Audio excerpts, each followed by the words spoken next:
Thanks, Zafar, for the introduction, and good afternoon, everyone. My name is Fengwei Zhang. Okay, I'm very glad to present our paper today. The title of our talk is called "SCRUTINIZER Towards Secure Forensics on Compromised TrustZone." This is joint work with multiple authors from multiple institutes. First of all, let me give you a brief introduction on trusted execution environment. So if you're familiar with TE, I think you can skip this slide. Basically, the TE is trying to protect the data in use. And the figure on the left, we can see that there are a lot of commercial vendors, actually like Intel, AMD, Arm, RISC-V, they provide a trusted execution environment. On the right side, you can see that we have a lot of companies, actually, they use the TE for securing data in the cloud or even for GPU. And this slide shows you a briefly very background regarding to one of the most popular TEs on Arm. We call it TrustZone. TrustZone, I believe it was introduced like about 20 years ago. I believe it's 2004. They released the first paper, white paper on TrustZone. Nowadays, we use it pretty much like every day. Like for example, the phones you are using, actually there are a lot of using TrustZone technology. The figure on the right shows you the brief background regarding to the TrustZone, the technology, like what hardware feature it use. For this figure, we can pretty much talk about it for a whole day. And it's another thing I would mention is that TrustZone has been used for many years. However, TrustZone system, it has a lot of vulnerabilities. Okay, as we can see from the figure, we have quite a few vulnerabilities from different TrustZone vendors, and the total vulnerability we got here is about 207. So as we can see that we have a need for us to check the TE system. We want to make sure, let's say if a TrustZone system has been compromised, we have a way to do, for example, introspection or to do the forensics for those systems. Right? So that's the motivation, right? Why we need to have SCRUTINIZER our paper. However, to address this, we have a few limitations, a few challenges, right? You can think of it, there could be multiple ways to do the introspection. One way is say, hey, we can do the introspection from outside of TE. However, as we know, TE itself needs to provide the isolation from outside world. So naturally, basically, we cannot do the introspection from outside of TE. Let's say if we can do inside TE, also there could be problems, right? We cannot do isolation in the TE. And also, for example, a hardware feature like TZAC, they can do isolation. However, those techniques is not capable to really to do the introspection. So in light of this problem, we actually see that recently they have a new hardware feature called Arm CCA, Arm Confidential Computing. And this is a new hardware architecture introduced several years ago. And basically, it's going to be available after Arm 9.2-A, okay? And for CCA, actually, they use a new set of hardware features which can help us to address this problem, okay? One of the key hardware feature, we can see that for the exception level 3, which is the highest privilege on Arm system, they actually provide a new word called root word. And used to just say it's an exception level 3, but after Arm CCA, they actually provided this new word. So by leveraging those hardware features, we are able to address the problem we just mentioned. Okay, so this is the architecture figure for SCRUTINIZER, okay? As we can see that we want to do the introspection on this part, right? This is a secure world, okay? And for SCRUTINIZER, this system, we actually leverage multiple components. For example, you can see one memory acquisition agent, memory traps, instruction tracing, isolated control, etc. Okay. What we do is we leverage those kind of hardware features like RME, PMU, ETE, GIC, etc. Okay. That's pretty much the architecture figure of SCRUTINIZER. Okay. All right. So let's talk about the first function. Right? Let's say if we want to do forensics, one of the key functions we want to say that we are able to acquire memory, right? Called memory acquisition from TrustZone system. Okay, so let's say this is the TrustZone system, right? This is secure wall. First challenge is memory acquisition in root wall enlarges the root code base. Let's say we know that root wall has a higher privilege in TrustZone, right? Let's say we can do the introspection from the root wall. Sure, you can do that. However, this approach actually introduces you have a large code base in the root wall. So how to address this? Number one. Number two, let's say we want to do the acquisition.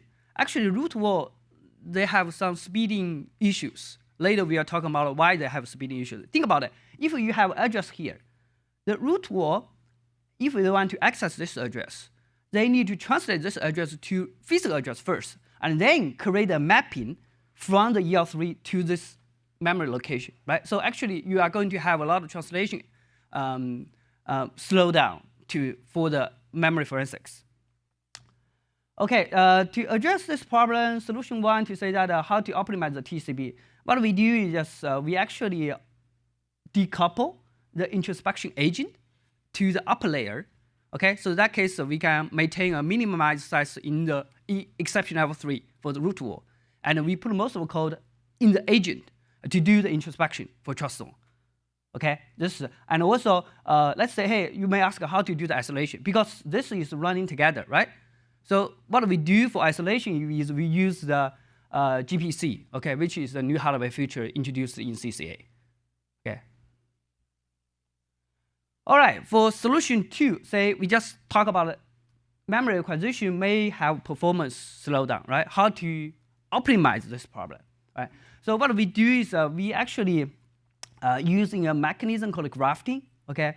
So basically what we do is we only create a new page table for the first level, and we graft the rest of the page tables to the original page tables, okay? So in that case, we can leverage the original page tables to do the introspection, to do the memory accessing. So we don't need to create an additional mapping to say if we want to access the memory in the TrustZone.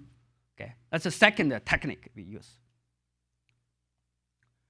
Okay, regarding the memory traps, as we know, if we want to do the introspection or if we want to do forensics, sometimes we need to say we want the program counter or we want the PC to stop at a specific instruction, at a specific memory location, right? So, I mean, this is very similar to those kind of debugging technique. For this memory traps, I mean, we basically leverage this module 2 called memory traps to achieve this.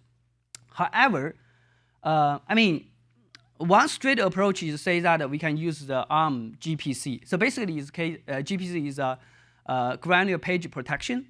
And basically, let's say you set up an address, right? And when the PC instruction CPU execute at this page, then you can generate a page for. Okay. However, this approach, as we can see that we can stop the PC in page level because the granularity of this approach basically is on page. That's why we have this GPC, right? So basically, it's at specific page, then we can say have a trap, and then we can do the introspection.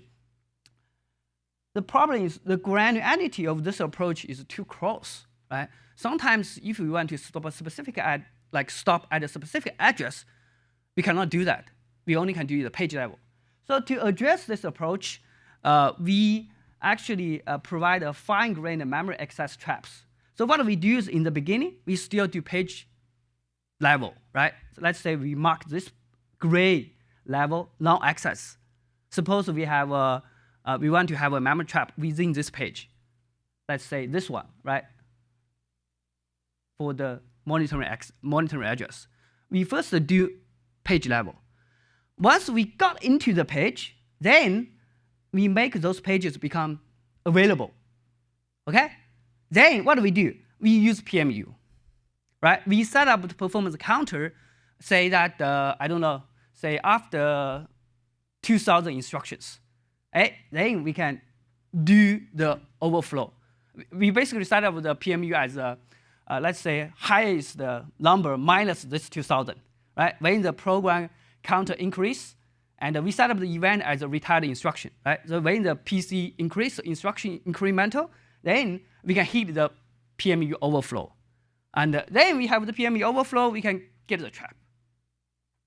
Okay, make sense? So that's how we enable this fine-grained memory access traps. And however, this is not done, right? So as we said, for those PMU, for those kind of hardware features, it also could be accessed by the TrustZone, right? So what we do, we actually also do the isolation control for PMU and GIC.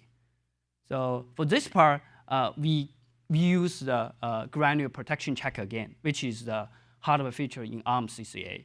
And it can help us to prevent malicious TrustZone to access those hardware features. Okay. All right, so let's come to the evaluation part, right? So for evaluation, we do two prototypes. One is called functional prototype, the other is called performance prototype. For the functional prototype, we use Arm FVP, which is Arm emulator. And they have most recent hardware feature in there. They have the CCA, etc. And they also have the RME enabled. So we can verify the functionality. We can make sure our system works, right? So that's a functional prototype. Regarding to performance, we also do the evaluation on real development board. We call it the Arm V8 Juno board. And we have this, because for Arm V8, we don't have GPC. We don't have CCA, right? So how we do that? We actually do the emulation. We do the analog for those hardware features. And then we have also have FVP instruction counts, etc., right? And we also compile to one of the recent, one of the state-of-the-art work called In-TrustZone, okay? This paper is also about towards transparent tracing and debugging on Arm, which is published at the Using Security 2017.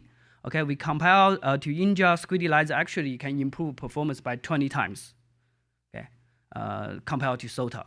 And also SCRUTINIZER memory trap overhead is reduced by about 50%, okay. Okay, in conclusion, SCRUTINIZER provides a secure forensics framework for compromised TrustZone. It leverages hardware features of Arm CCA to create an isolated forensics environment. It also optimizes the TCP and performance. And also the source code is available on GitHub. And if you're interested, feel free to download the source code and play with it. Okay. All right. So that's end my talk, and I'll be happy to take any questions. Let's give the speaker a round of applause. We have time for one or two questions. If you have a question, can raise your hand or walk to the podium. While the audience is preparing a question, I have one myself. Sure. Some hardware has a hardware tracing feature, and how I know it might not applicable to the TEE. How do you compare your work with those hardware tracing feature? Okay.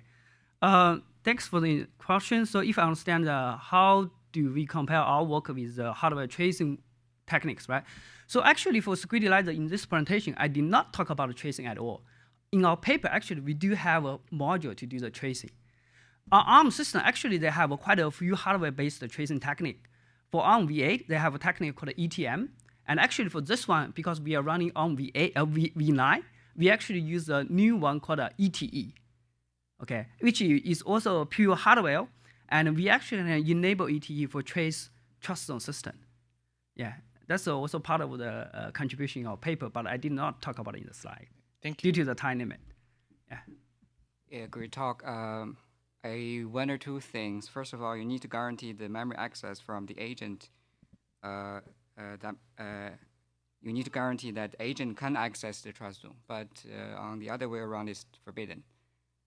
So the TrustZone cannot access the agent memory. So it is guaranteed by the Arm CCA. Mm-hmm.